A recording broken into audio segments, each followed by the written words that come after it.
Oh hey, welcome back to another video. Today we're going to talk about something which has been happening pretty much every day, and it will only end depending on when the warm sun comes around. So, of course, I'm talking about the whole coronavirus outbreak, which has killed thousands of people uh, in mainland China for now. Uh, I mean, it has also killed one person respectively from two different countries, but mainly all the deaths come from China, maybe because they don't have enough hospitals to cater to the wide population that they have. Either way, we're going to talk about this coronavirus outbreak, which has been happening since the start of this year. In fact, it's since the end of last year, December 29th, I guess, to be exact, in 2019, which is why this virus is called the 2019 novel coronavirus outbreak, because it started officially in 2019, first identified in 2019. But the virus started spreading on a widespread global scale um, at the end of January because it started spreading to other countries and now even Singapore. Here in Singapore, we also have cases as well. At this point of time, we have a lot of cases, a lot of coronavirus cases, and it is pretty worrying. I know. Okay. So basically, I want to sort of mention about how life is during this whole how life has really impacted not life how life impacted, but really um, more on how the coronavirus has impacted our life as a whole, and maybe talk about a lot of other things that related to this coronavirus, which we will be getting into. First, I must sneeze. Now, speaking of sneezing, I think I would like to go in depth about what this whole coronavirus is about. In case you don't know already, because maybe you're living in the bottom of the world, I do not know. But basically, this whole coronavirus, to simply put in simple words, is basically a virus that started in Wuhan, China, the city of Wuhan in China, province, Hubei province. Wuhan. And yeah, it basically started with the fact that I think people. I'm not sure how it really started, but I think it started with. I heard. Okay, this is what I heard that it started with people drinking bat soup, basic BAT. People were drinking bat soup. Like people kill bats and then they drink the soup with the bat in it. And I think that's why they got the virus and it started spreading around, and which is why it's called. It's also simply called the Wuhan virus. Here in Singapore, everyone refers this to the Wuhan virus, and everyone's just like, "Oh, Wuhan, Wuhan," and it's really interesting how this is happening. But to go back to topic, basically this virus is spread through the through droplets, I think, heavy droplets, and I'm not sure really how it's really spread, but I can tell you guys what the symptoms are. So basically, the symptoms for because I was going to sneeze, right? So one of them, yes, is about running nose. In terms of sneezing, I don't know whether that's part of it, but running nose, especially when you have this sort of like running nose. Okay, basically running nose. That is one of the symptoms for the Wuhan virus, for the coronavirus in official terms. Um, and also, what else? They also have dry cough. So if you also have a dry cough, that's one of the symptoms. They also have some other symptoms like out of breath. That one is definitely one of the key symptoms. So I think these three, runny nose, cough, dry cough, especially dry cough, and as well as what was it? Shortness of breath. Those three are basically the main three key symptoms of this coronavirus. But even if you have a runny nose or dry cough right now, doesn't necessarily mean that you have the virus, but you may have it. Is It's just that although you might not have it really. I'm sorry. There's a thunder outside because I'm recording this as there's heavy downpour outside. So, um, yeah. So you might have runny nose. You might have a dry cough. You might have shortness.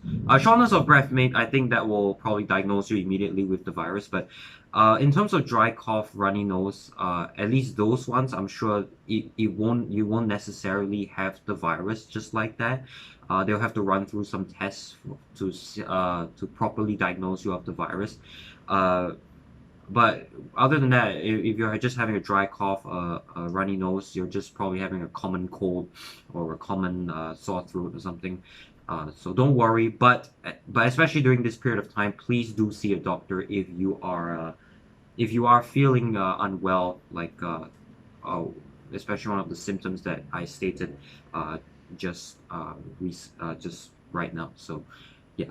So apart from the symptoms, apart from where this originated from, where how this happened, obviously, I think you've seen on the news that this whole virus has spread to at least more than 20 countries now, especially in countries in Southeast Asia are mostly affected, especially my country here in Singapore, definitely affected. And we are fluctuating between the top three, top five lists.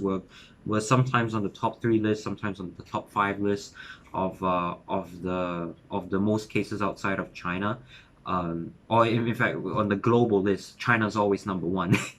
um, Whereas we are sometimes number three, sometimes number four. We used to be below the ranks, maybe top 10, but because now we have more and more cases coming up, which is why we are now actually in top three or top five, basically number three or number four on the list.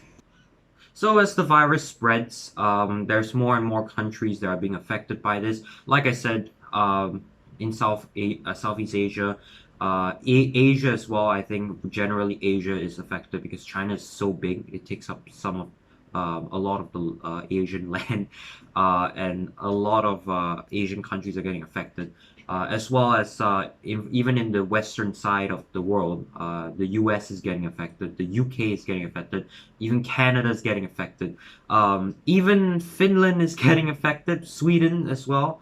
I think I mentioned UK as well is also getting affected. France also got affected by this, and yeah, basically all the key countries that I guess China people go to. Okay, I'm not sure really, but a lot of these countries are really what I think are key countries. So, especially here in Southeast Asia, there are a lot of cases that are being reported, especially in Singapore, Malaysia, as well as Thailand as well, Hong Kong as well, which is uh, a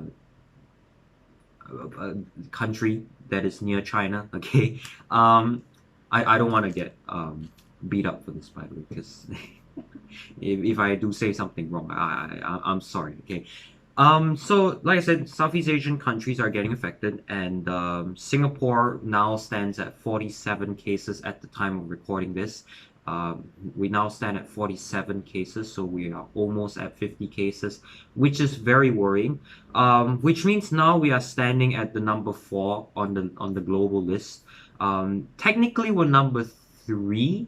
Uh, no, yeah, we're technically number three if you don't count Japan, because Japan's one within the country is actually 20 something cases. But there's also another large group of people, which is from the Diamond Princess cruise ship, which is within Japanese waters, which is why they count that in. And right now, Japan is now they have the most cases outside of China because of this Diamond Princess ship. So now I think they have almost 200 cases of the coronavirus, and Hong Kong has 49, so they have slightly more than us.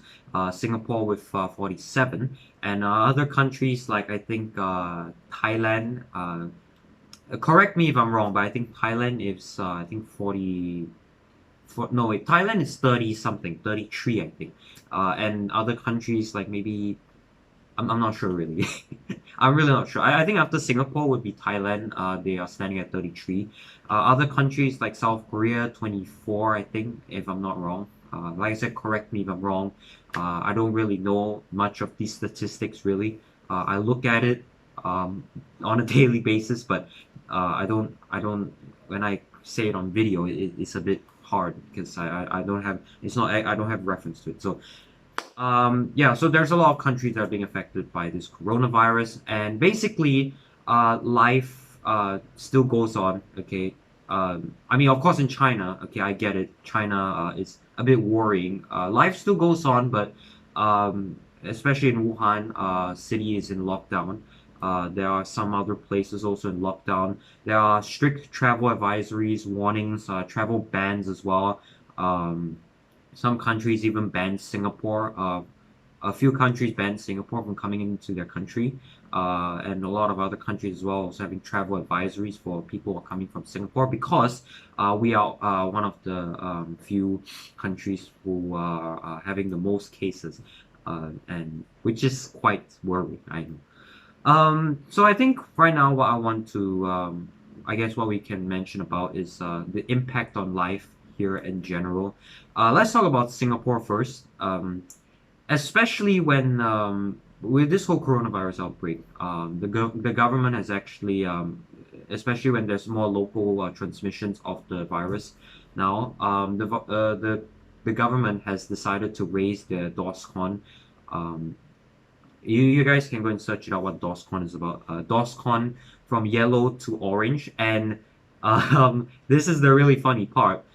People in Singapore, we are always very kiasu, very we are scared to lose, and we are very we're basically afraid to lose, and a lot of us, okay, the majority of this population, once the DOSCON raised to orange, during the weekend last week, a lot of people went to the supermarkets to decide to stockpile, basically hoard and take whatever amounts of toilet paper, instant noodles, rice, everything that are essential items to them. They just take, and they just take, and within a few hours, the shelves, nothing. Okay, all the aisles, every single supermarket in Singapore, the shelves are wiped out. Everybody went to buy all the essential items, and it's really funny. And but also it's at the same time you wonder what the hell are these people doing? There is no need to go and stockpile and actually go and restock or to buy so many of these essential items back home. You know you're not gonna use these, right? And second of all, this virus isn't that bad. Okay, it's not bad at the point where this city is in lockdown. Like that's not the case. Okay, the DOSCON orange basically means that we are taking or the government and the authorities are taking additional measures, more precautionary measures to try to make sure we are all safe and sound and not get this virus. Okay, because that's what it's about. This is not a time where you go and stock on all these essential items. Basically, that's what they're saying. So even the government as well, ministers and in fact the prime minister as well also said it as well. He responded as well with a message, and he said there is no need to panic. There is no need to stock up on toilet paper, instant noodles, nor do you need to stock up on rice as well. So yeah, so this is basically going out to all the kiasu Singaporeans who went to stockpile. Because the thing is, these essential items, there's more than enough supplies. But even when the population, I don't know why I call everyone population, but even if when the Singaporeans, they know that there's still ample amount of supplies, but there are still people who are still going to hoard. But at least now it's already a new week, and people are not going to hoard supplies anymore. As of now, supermarkets are stocking up on supplies at the supermarket. So I think that's really great. I think that's really great. So yeah. So in terms of general life, I think yeah, life still goes on as per normal. There's really not much to really say about this. It's just that basically life goes on as per usual. There's no need to freak out. Okay. And what else? There's really no need to panic, no need to freak out, and there's no need to stock up on these essential items such an aggressively um, like fast amount of time. And no, I forgot to mention as well because people stockpile on these items, and what they see when they saw a long queue, there's so many people queuing. Some people actually left their baskets filled with these essential items. They don't put it back. They just leave the whole basket with the items in it, and they just leave it and just go, because they gave up on wanting to buy these items, and they're like, hey, it's a long queue. I don't think I should be queuing because too long, too long. So either way, I think I'm gonna end off with this because again, this is really something that it's way too big of an issue. I think you can go and read it up yourself, but I do the explaining here in most parts. I think to conclude with this video, I think what there is to say is that please wash your hands with soap. Okay, everyone, please practice good hygiene. Okay, wear a mask if you are unwell. Okay, and if you want to, then you can wear a mask even if you're not well. But what the authorities are telling us is please do not wear a mask if you are well, if you are healthy. Do not wear a mask. But if you want to take precautions and you can afford to wear a mask every day, I guess that's fine. You can wear a mask every day, even if you're well, just to take precautions. That's what I do apparently. If things are a bit of an emergency, things are a bit of not very good, which is right now, doesn't it's not very good situations as of now. But I think really recommended is to wear a mask only if you're not well. But like I said, if you want to take extra precautions and are afford to wear a mask every day, go ahead. You can wear a mask if you want to as well. Just don't waste the masks. I guess so. Yeah. So yeah, wash your hands with soap. And if you can find hand sanitizers in your area, or you're traveling on the bus or public transport, on the train stations, bus interchanges, do find hand sanitizers. Or I mean, if you do chance upon a hand sanitizer, try to use it and wipe your hands with it with the hand sanitizers. If there's soap in the toilet, do use it as much as possible if there is soap, obviously. After you wash your hands thoroughly, by the way, and use soap. Wash your hands, and what else is there? Do avoid touching your face, by the way. Okay, avoid touching your face with your hands, and I think that's about it, really. I think that's about it that I have to say about this whole situation. So yeah. I think yeah, this whole video has really been going for quite a while now. I'm sorry if it's a bit ranty because it is it is something to talk about nonetheless. But either way, thanks for watching, and I'll see you guys in another video.